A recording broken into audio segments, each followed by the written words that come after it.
अपने बयानों के लिए चर्चा में रहने वाले सपा महासचिव स्वामी प्रसाद मौर्य ने अब कहा है कि हिंदू नाम का कोई धर्म ही नहीं है, ये केवल धोखा है। उन्होंने यहाँ तक कहा कि सही मायने में ब्राह्मण धर्म है। स्वामी प्रसाद ने कहा कि ब्राह्मणवाद की जड़ें बहुत गहरी हैं और सारी विषमता का कारण भी ब्राह्मणवाद ही है। ब्राह्मण धर्म को हिंदू धर्म कहकर इस देश के दलितों, आदिवासियों, पिछड़ों को अपने धर्म के मकड़जाल में फंसाने की एक साजिश है। स्वामी प्रसाद मौर्य लखनऊ के कार्यक्रम में थे, जहां पर उन्होंने ये विवादास्पद बयान दिया। मौर्य ने कहा कि अगर हिंदू धर्म होता तो आदिवासियों का भी सम्मान होता, दलितों का भी सम्मान होता, पिछड़ों का भी सम्मान होता।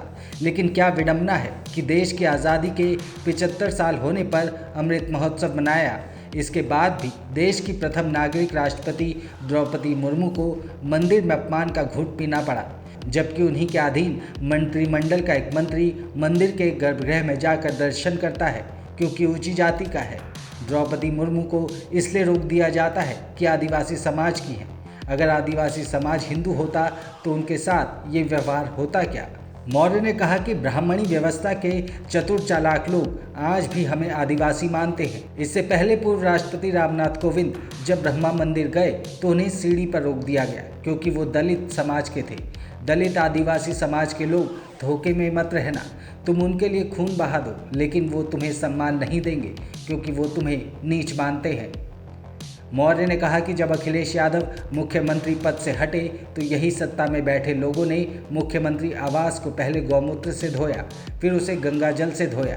अगर अखिलेश यादव ब्राह्मण समाज के होते तो किसी की हिम्मत होती मुख्यमंत्री आवास को इस तरह धोने की? आदिवासी, दलित, पिछड़े कौन है?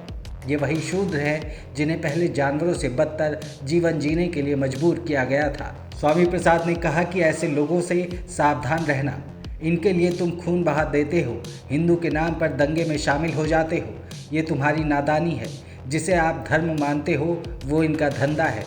आपके लिए धर्म हो सकता है, इनके लिए धंधा है। उन्होंने कहा कि हमारे महापुरुषों ने एक लंबा संघर्ष किया जिसका नतीजा है कि आज हजारों साल की गुलामी से निजात पाकर हम सम्मान और स्वाभिमान के रास्ते पर चल पड़े हैं। स्वामी प्रसाद ने कहा कि मैं सोशल मीडिया से जुड़े नौजवानों को भी इस बात के लिए बधाई देना चाहता हूं कि जब मैंने सम्मान स्वाभिमान की बात को छेड़ा, जब मैंने ब्राह्मणवाद पर चोट की, जब ब्राह्मणवादी ताकतों की चूल्हे हिली, तो उसमें बहुजन समाज का सोशल मीडिया ब्राह्मणवाद के सोशल मीडिया पर भारी पड़ गया, जिस वजह से आज भी गांव गली, चट्टी चौराहे, चाय की दुकानों से लेकर सचिवालय और महाविद्यालयों तक चर्चा चल रही है। ये एक शुभ संकेत है। स्वामी प्रसाद मौर्य के बयानों पर आप लोगों का क्या है कहना, हमें कमेंट करके ज़रूर बताएं।